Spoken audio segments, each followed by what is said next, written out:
ಇನ್ನು ಕರಾವಳಿಯ ನಂತರ ಬೆಂಗಳೂರಲ್ಲೂ ಕೂಡ ಹತ್ಯೆಯ ಬೆದರಿಕೆಗಳು ಬರೋದಕ್ಕೆ ಶುರುವಾಗಿದೆ. ಸುಹಾಸ್ ಶೆಟ್ಟಿ ರಹೀಂ ಹತ್ಯೆಯ ಬಳಿಕ ಬೆದರಿಕೆ ಕರೆಗಳು ಬರ್ತಾ ಇದೆ.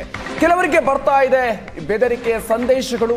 ಬೆಂಗಳೂರಿನ ಹಿಂದೂ ಕಾರ್ಯಕರ್ತರಿಗೆ ಬೆದರಿಕೆ ಹಾಕಲಾಗ್ತಾ ಇದೆ. ಕಾರ್ಯಕರ್ತ ನಾಗೇಶ್ವರ್ಗೆ ಬೆದರಿಕೆ ಮೆಸೇಜ್ ಬಂದಿದೆ. ಇನ್ಸ್ಟಾಗ್ರಾಂನಲ್ಲಿ ಸಾಲು ಸಾಲು ಬೆದರಿಕೆ ಮೆಸೇಜ್ಗಳು ಬಂದಿರೋದು.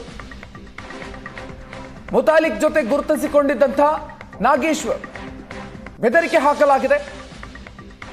ಶಿವಾಜಿನಗರಕ್ಕೆ ಬಾ, ನೋಡ್ಕೋತೀವಿ ಅಂತ ಸಂದೇಶವನ್ನ ಕಳಿಸಲಾಗಿದೆ. ನಿನ್ನನ್ನು ಉಳಿಸೋದಿಲ್ಲ, ನೋಡ್ಕೋತೀವಿ ಅಂತ ಮೆಸೇಜ್ ಬಂದಿದೆಯಂತೆ. ಪ್ಯಾರಿ ಮಕ್ಕಾ ಎಂಬ ಖಾತೆಯಿಂದ ಸಂದೇಶ ಆಗಿದೆ. ಬೆದರಿಕೆ ಸಂದೇಶ ಬಂದಿದೆ. ನೀನು ಜಾಸ್ತಿ ದಿನ ಇರಲ್ಲ ಅಂತ ನಾಗೇಶ್ವರ್ಗೆ ಮೆಸೇಜ್ ಹಾಕಲಾಗಿದೆ.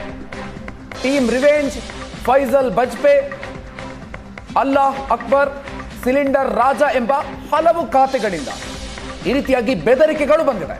ಬೆದರಿಕೆ ಕರೆ ಬಗ್ಗೆ ಇವತ್ತು ಹಿಂದೂ ಕಾರ್ಯಕರ್ತ ದೂರನ್ನ ಕೊಟ್ಟಿದ್ದಾರೆ. ಮುತಾಲಿಕ್ ಜೊತೆಗೆ ಇರುವಂತ ಫೋಟೋವನ್ನ ಪೋಸ್ಟ್ ಮಾಡಿದ್ದಾರೆ ಕಿಡಿಗೇಡಿಗಳು. ಕರಾವಳಿಯಲ್ಲಿ ಸುಹಾಸ್ ಶೆಟ್ಟಿ ಹತ್ಯೆಯ ಬಳಿಕ ಈ ರೀತಿಯಾಗಿ ಹಲವು ಬೆದರಿಕೆ ಮೆಸೇಜ್ಗಳು, ಬೆದರಿಕೆ ಸಂದೇಶಗಳು ಸೋಷಿಯಲ್ ಮೀಡಿಯಾದಲ್ಲಿ ಹರಿದಾಡ್ತಾ ಇದ್ವು. ಈಗ ಬೆಂಗಳೂರಿನಲ್ಲೂ ಕೂಡ ಅಂಥದ್ದೇ ಆರಂಭ ಆಗಿದೆ.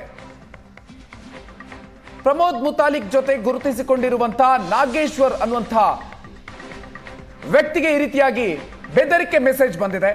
ಶಿವಾಜಿನಗರಕ್ಕೆ ಬಾ, ನೋಡ್ಕೋತೀವಿ ಅಂತ ಸಂದೇಶವನ್ನ ಹಾಕಲಾಗಿದೆ. ಜೊತೆಗೆ ನಿನ್ನನ್ನ ಉಳಿಸಲ್ಲ, ನೋಡ್ಕೋತೀವಿ ಅಂತ ಮೆಸೇಜ್ ಅನ್ನ ಹಾಕಲಾಗಿದೆ. ಈ ಬಗ್ಗೆ ದೂರನ್ನ ಕೊಟ್ಟಿದ್ದಾರೆ.